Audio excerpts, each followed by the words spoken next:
There's something I need to tell you before this video goes any further. Not because I plan to say it this way, but because the moment I sat down to record this, I felt it. That quiet pull in my chest that tells me someone watching right now really needs to hear what I'm about to say. You've been waiting. Not just for a person. For a feeling.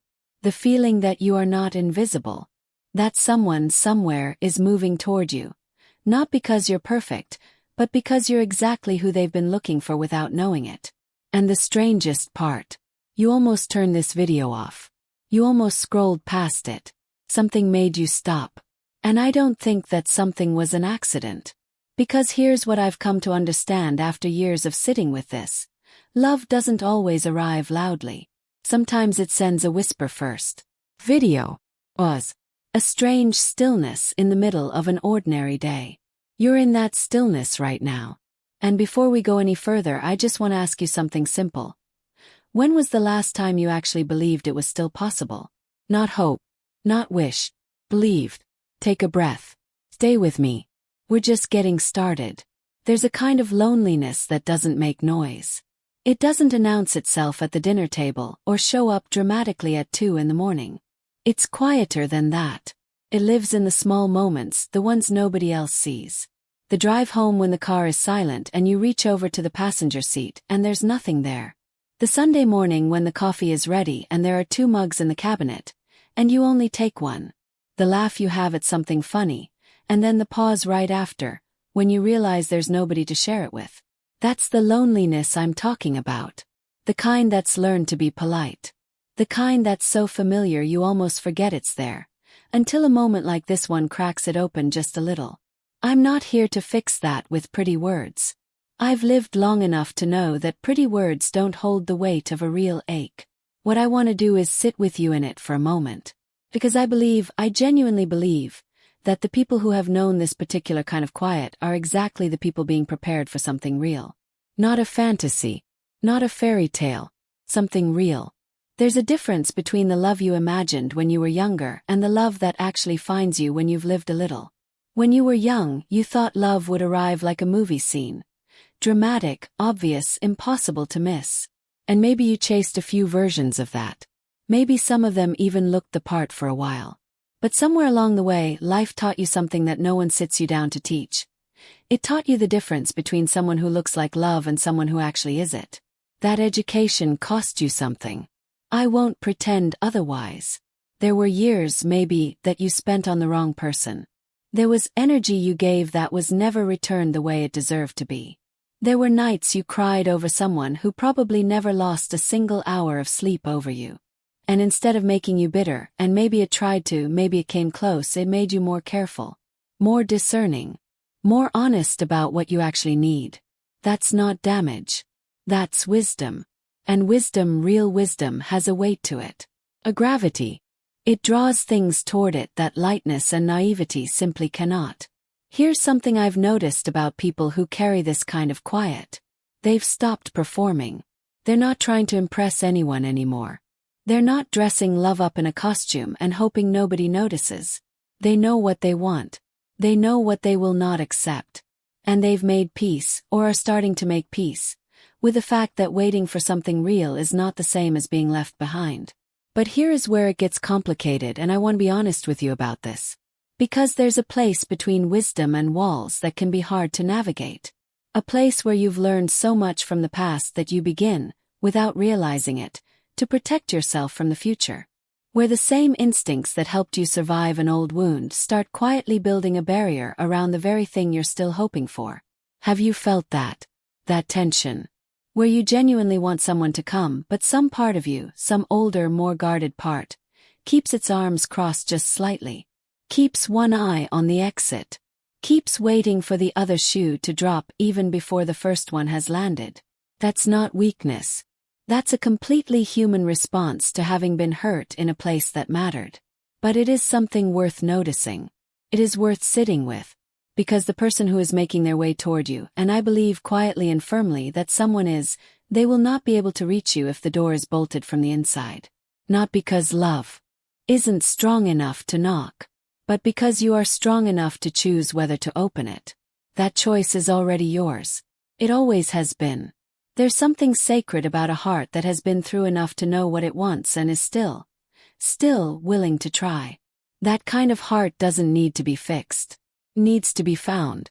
And it needs to believe, even just slightly, that being found is still possible. So let me ask you this, not as a challenge but as an invitation. What would it feel like to stop bracing? Not to become careless. Not to throw caution away like it never served you. But to simply loosen the grip. Just a little. Enough to let light through. Because the light that gets through a crack in the door is still light. And sometimes that's all it takes for someone to find their way home. I want to tell you something that took me a long time to understand. And when I finally understood it, it didn't arrive as a lightning bolt or a dramatic revelation. It arrived quietly, the way most true things do. In the middle of an ordinary afternoon, when I wasn't looking for anything at all. It arrived as this: the person you are waiting for is also waiting. They are somewhere right now, in a different city, maybe a different state, possibly sitting in a car in a parking lot with their phone in their hand, wondering if something is ever going to change. And they are carrying the same quiet you carry. They have the same coffee mug they reach for alone. They have the same laugh with the same pause after it. They have been through enough to know what they don't want, and they are still, somehow, holding space for what they do.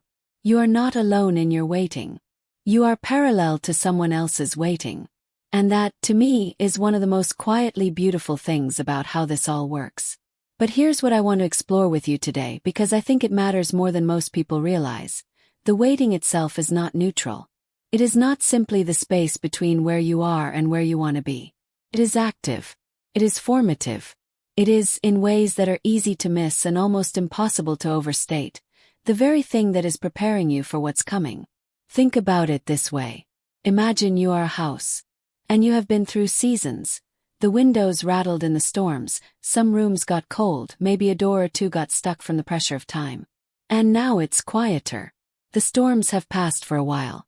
And instead of filling every room with noise and activity just to avoid the silence, you've started to actually look around. You've started to notice which rooms need light. Which walls need something on them. Which corner has been ignored for too long. That's what this season is. It's not emptiness. It's renovation. And you cannot rush renovation just because you're tired of the dust. Now, I know that's easy to say and harder to live. 'Cause the dust gets old. The silence gets heavy. And there are moments, probably more than you'd like to admit, where you wonder if you've been too selective or too damaged or simply too late. You look at people around you who seem to have found their person without all this searching, without all this waiting. And something inside you does a quiet, painful comparison. Please, just stop. That comparison is the single most dangerous thing you can do to yourself right now. Not because it's cruel, though it is, in the way we're always cruelest to ourselves, but because it is a lie. You are not seeing their story. You are seeing their surface. And surface is never the whole truth of anyone's life. The couple you admire from the outside may be holding things together with threads you cannot see. The relationship that looks effortless from where you're standing may have cost both people things they haven't talked about publicly.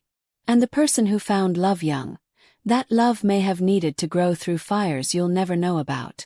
Your story is your story. The timing of it is not a flaw. It is a feature. Here is something I've come to believe about divine timing. And I use that phrase carefully because I know it can sound like a comfortable excuse if said without conviction. But I mean it with everything I have. I believe that there is a kind of intelligence in the way certain people find each other that cannot be reduced to luck or algorithm or simple circumstance.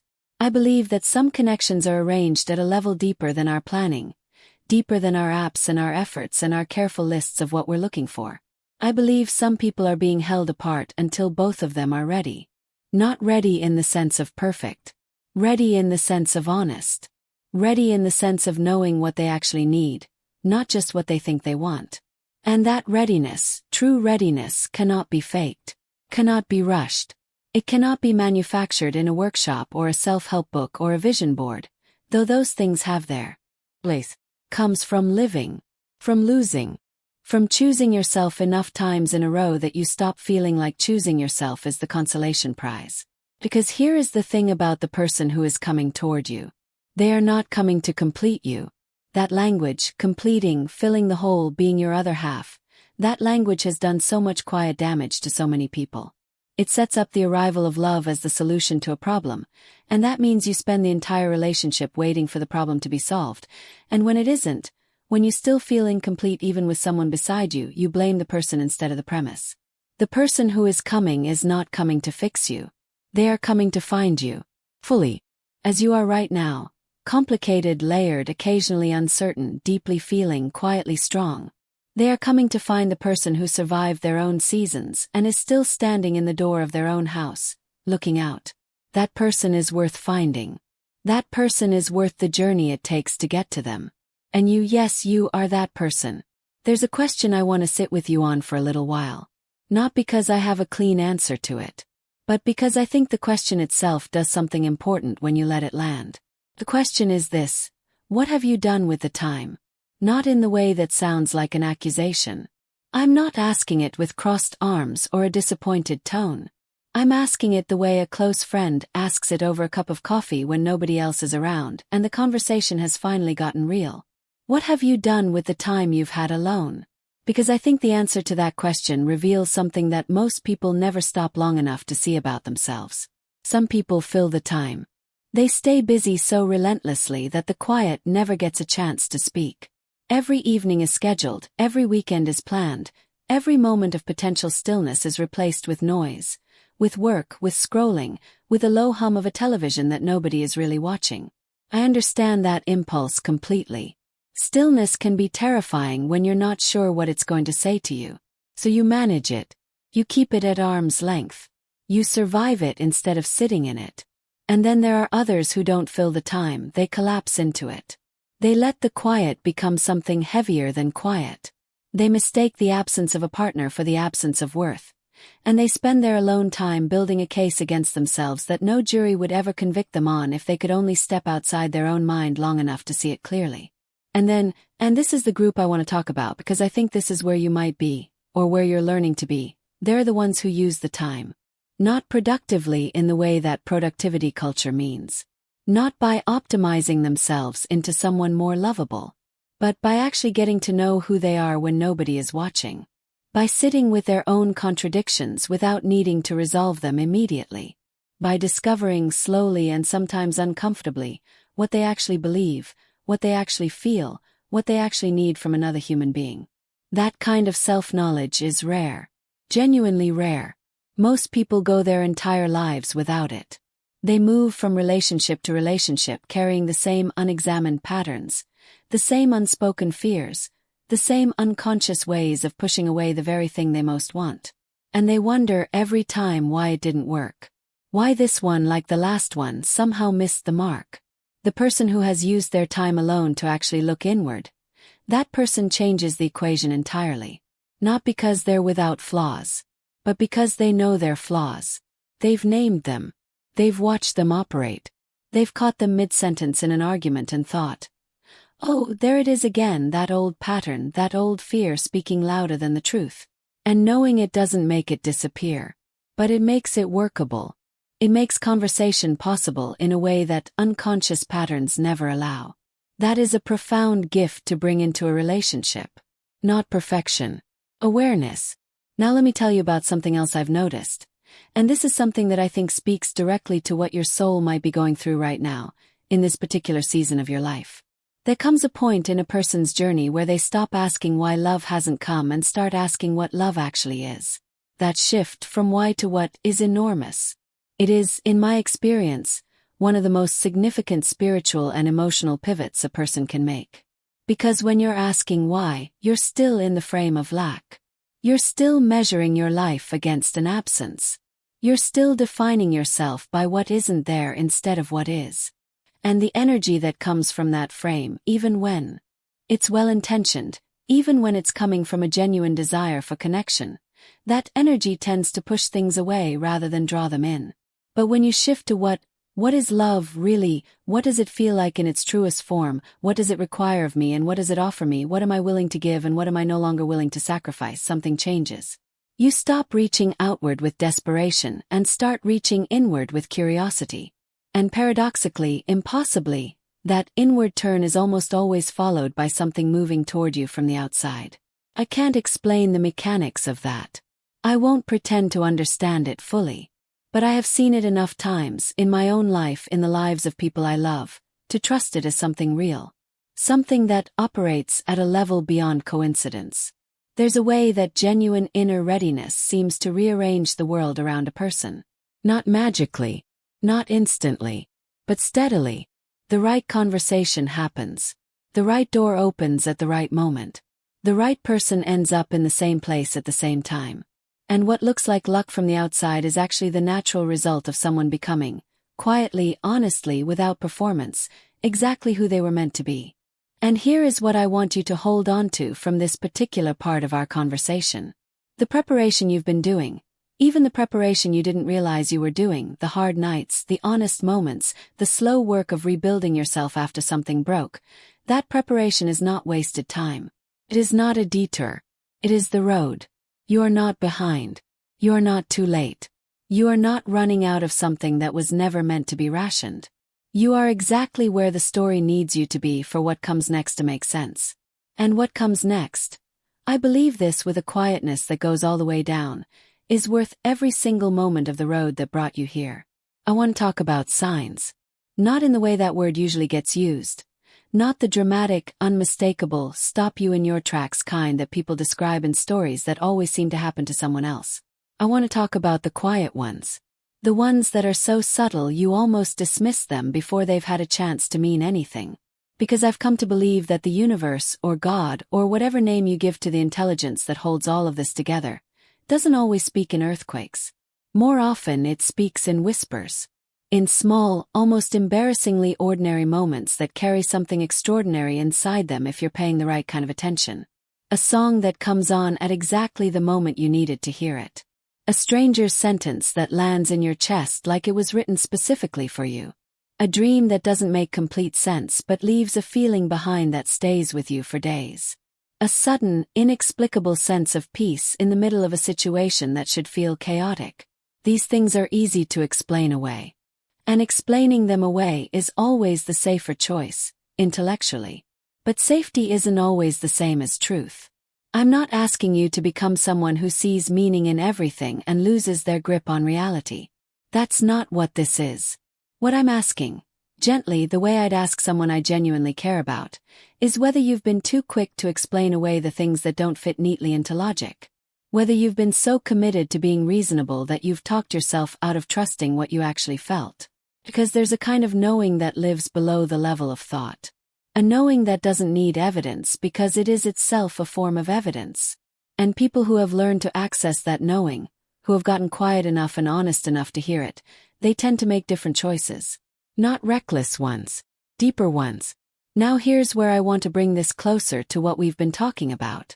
Because I think there's something happening for you right now that you may not have fully named yet. Something that led you to this video, to this particular conversation, on this particular day. And I don't think it was random. I think something in you is waking up. Not dramatically. You haven't suddenly become a different person. But there's a stirring. A quiet shift in what you're willing to believe is still possible for your life. That stirring is important. Don't rush it, but don't ignore it either. Because here's what I've noticed about the moments right before something significant changes in a person's life. There's almost always a period of what I can only describe as soft opening, where the person begins to loosen their grip. Not all at once, not consciously even, but in small incremental ways. They stop white-knuckling their expectations. They stop rehearsing disappointment before anything has even happened. They begin quietly to allow. Allowing is not passive. To be clear about that because I think it's one of the most misunderstood spiritual postures there is. Allowing is not giving up and hoping for the best. It is not lying down and waiting for something to fall from the sky. Allowing is the active, conscious, sometimes deeply difficult choice to stop fighting the current. To stop insisting that things arrive on your schedule, in your format, through your preferred door. It is the moment you say, not with resignation but with genuine trust, I don't know exactly how this is going to unfold, and I'm going to be okay with that. That moment is a turning point. Every time. Let me tell you something about the person who is moving toward you right now. Because I want to give them some presence in this conversation, some reality, rather than leaving them as a vague and distant concept. They are a real person. They have a history just like you do. They have things that broke them open and things that put them back together, not perfectly but genuinely. They have learned hard lessons about what they will and won't accept in love. They have probably spent time alone wondering the same things you wonder. They have looked at the ceiling in the dark and asked the same quiet questions. And they are, right now, in some phase of their own becoming. Their own renovation, to use the language we used earlier. They are getting ready. Not because they plan to, but because life has been preparing them the same way life has been preparing you. Through friction. Through grace. Through the slow and humbling education of simply living long enough to know better. When two people who have both done that work finally find each other. When two people who have been through enough to know what they want and honest enough to admit what they need finally occupy the same space, something extraordinary happens. Not fireworks necessarily. Not the breathless, chaotic, unsustainable rush of early infatuation. Something quieter than that and far more lasting. Feels like recognition. Like something in your chest saying, "Oh, there you are. I didn't know I was looking for you specifically. But now that you're here, I can see that everything was leading to this." That feeling, that deep cellular recognition, is not something you can manufacture or force or find on a timeline. It arrives when two people have both done enough of their own work to be genuinely visible to each other. Not performing. Not auditioning. Actually visible. And here's the part that matters most. And I want you to sit with this for a moment before we move on. Visibility requires vulnerability.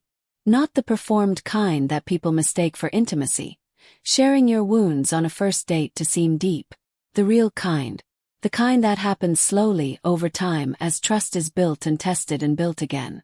The kind that says, "I am going to let you see something true about me, even though that is terrifying because I believe you are worth the risk." That vulnerability is the bridge.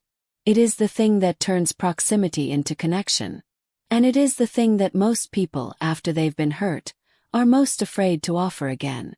But it is also always the way through. The person coming toward you is going to need you to be willing to be seen. Not all at once. Not before you're ready.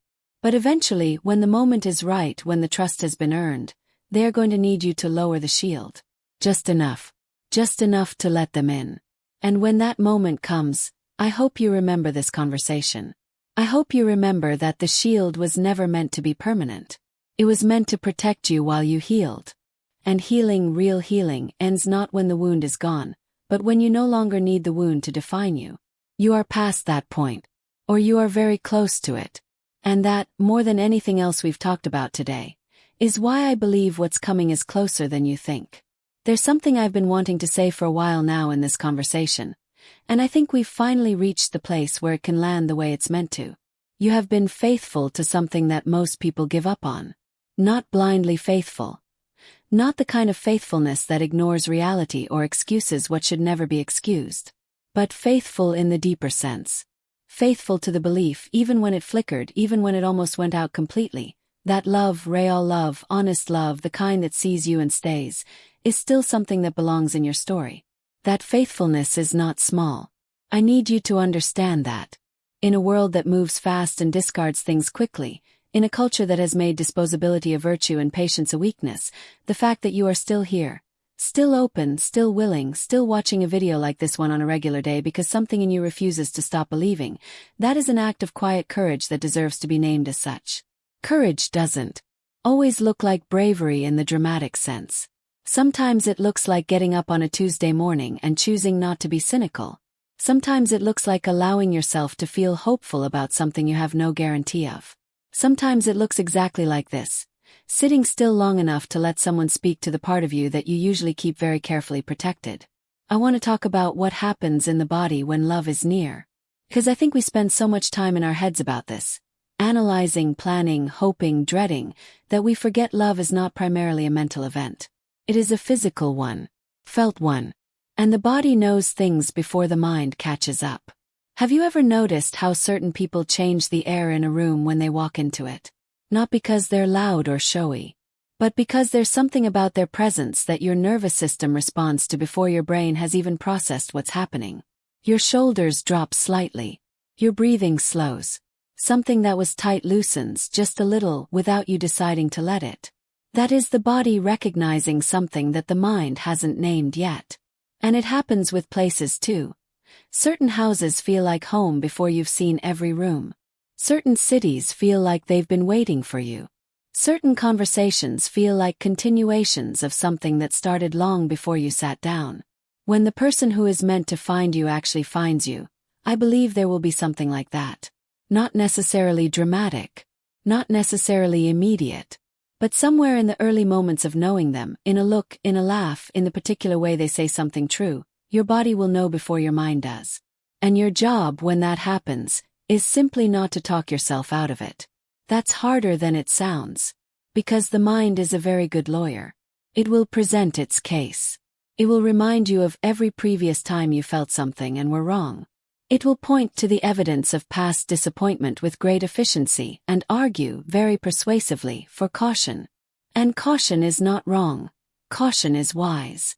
But caution should be a gate, not a wall. It should slow you down enough to see clearly, not stop you so completely that clarity becomes impossible. There is a spiritual dimension to all of this that I don't want to skip over, because I think it's at the heart of everything we've been discussing today.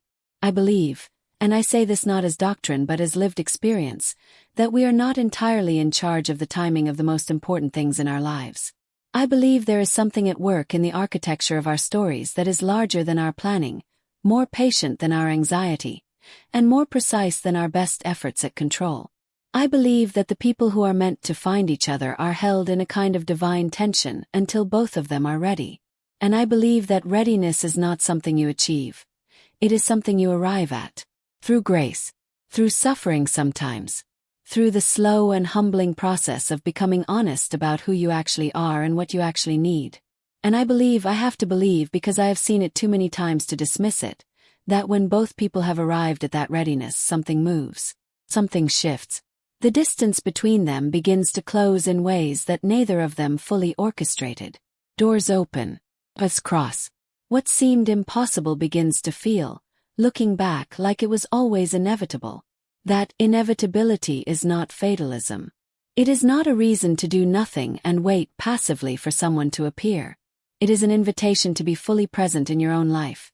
To show up, to engage, to be genuinely yourself in every room you walk into, because you never know which room is the one. You never know which conversation is the turning point. You never know which ordinary Tuesday is the day everything quietly begins to change. And this is why how you carry yourself in the waiting matters so profoundly. Not because you need to perform readiness for some cosmic audience, but because the version of you that shows up when you are genuinely at peace with yourself, genuinely curious about your own life, genuinely present in each moment, that version of you is magnetic in a way that no strategy or effort can replicate. People are drawn to realness. Not perfection. Not polish. Realness. The kind that comes from someone who has been through enough to stop pretending and has chosen, consciously, to simply be who they are. That quality, and it is a quality earned through time and experience, is something the right person will recognize immediately. 'Cause they have it too. And like recognizes like. So let me close this part of our conversation with something I want you to carry forward. Not as a task. Not as something to work on. Just as something to remember on the days when the quiet gets heavy and the waiting feels long. You are not waiting because you are lacking. You are waiting because what is coming requires a you that took time to become. And that you, the one sitting here right now with all your history and your wisdom and your still open heart, is exactly the one the story has been building toward. The distance is closing. I don't know how. I don't know when. But I know it is. And somewhere, someone is closer to your door than they have ever been before. Before I go any further, and I mean this genuinely, not as a formality, if you have been with me this entire time, if you've sat through this whole conversation and something in it has touched a place that doesn't usually get touched, I want to invite you to subscribe to this channel. Not because numbers matter, but because what we do here every single day is exactly this. We sit together in the real things. The quiet things. The things most people are feeling but nobody is saying out loud. And if that is something you need in your life, and I think you might, otherwise you wouldn't still be here, then come back. Subscribe. Let this be a place you return to when the world gets loud and you need something true. Leave a comment below this video too. Not a polished one. Real one. Tell me where you are in your story right now. Tell me what part of this conversation found you. I read them. I sit with them. And sometimes, what one person writes becomes the seed of the next conversation we have together here. Now, because there's something I haven't said yet, something that has been sitting quietly at the edge of everything we've discussed today, and it needs to be said before we close. There is a difference between being ready for love and being ready to receive it. And that difference is everything. Being ready for love is the preparation, the inner work, the healing, the growing, the becoming. We've talked about all of that. But receiving, that is a different act entirely. Receiving requires something that preparation alone cannot give you. It requires a kind of surrender that has nothing to do with weakness and everything to do with trust. Think about what it means to truly receive something. Not to grab at it. Not to inspect it suspiciously before allowing it in. Not to hold it at arm's length until you're certain it won't hurt you.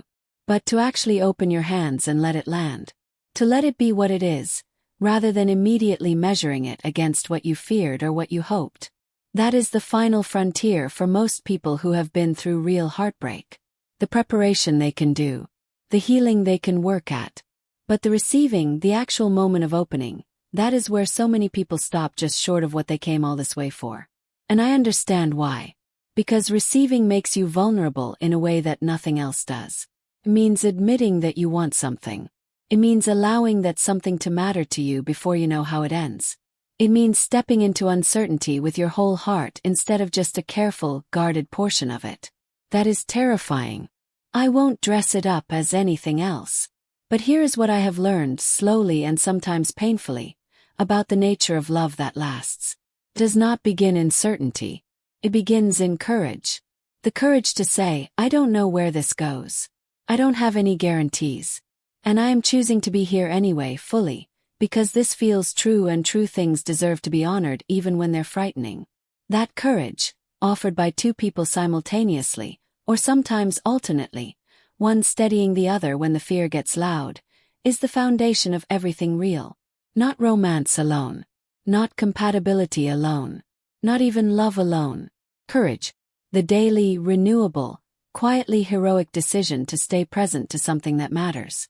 And the person coming toward you, the one whose path is converging with yours in ways neither of you can fully see yet, they are going to need that courage from you. Not perfectly. Not without the occasional stumble backward into old fear. But genuinely. As a practice. As a choice you make again and again, not because it's easy but because they are worth it and because you finally have decided that you are worth it too. That decision that you are worth it is the last lock on the door. And I think somewhere in this conversation today you may have just turned the key. We've come a long way together today. And I want to close this conversation the same way I opened it. Not with noise, but with something quiet and true. I want you to think about a door. Not a grand one. Just an ordinary door.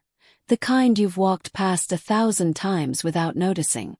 And on the other side of that door is not a perfect life or a guaranteed ending. On the other side is simply a moment, first moment, the kind that, looking back years from now, you will recognize as the one where everything began to shift. That door exists. I believe that. With everything I have. And I believe you are standing closer to it right now than you were when this video began. Not because I said the right words, but because something in you was already moving toward it before you ever press play. This conversation didn't plant a seed. It watered one that was already there, already alive, already reaching toward light in its quiet and stubborn way. You have carried a long time. You have been patient in ways that cost you something real. You have loved imperfectly, been loved imperfectly, lost things that mattered, rebuilt yourself without a blueprint, and arrived here, at this exact moment, in this exact season of your life, with more wholeness than you probably give yourself credit for. That wholeness is what the right person is going to find. Not your highlight reel. Not the version of you that has everything figured out. The whole version. The complicated, layered, still becoming version that knows how to sit in the hard things without running from them. That version of you is someone worth crossing a great distance for. And somewhere, I don't know how far, I don't know how long, someone is crossing it. You don't need to do anything dramatic with that. You don't need to change your schedule or rewrite your life or become someone different than who you already are. You just need to stay open, stay present, stay honest with yourself first, and then, when the time comes, with them. Let the door be a door, not a wall. Let the waiting be a preparation, not a punishment. Let this season of your life be what it actually is.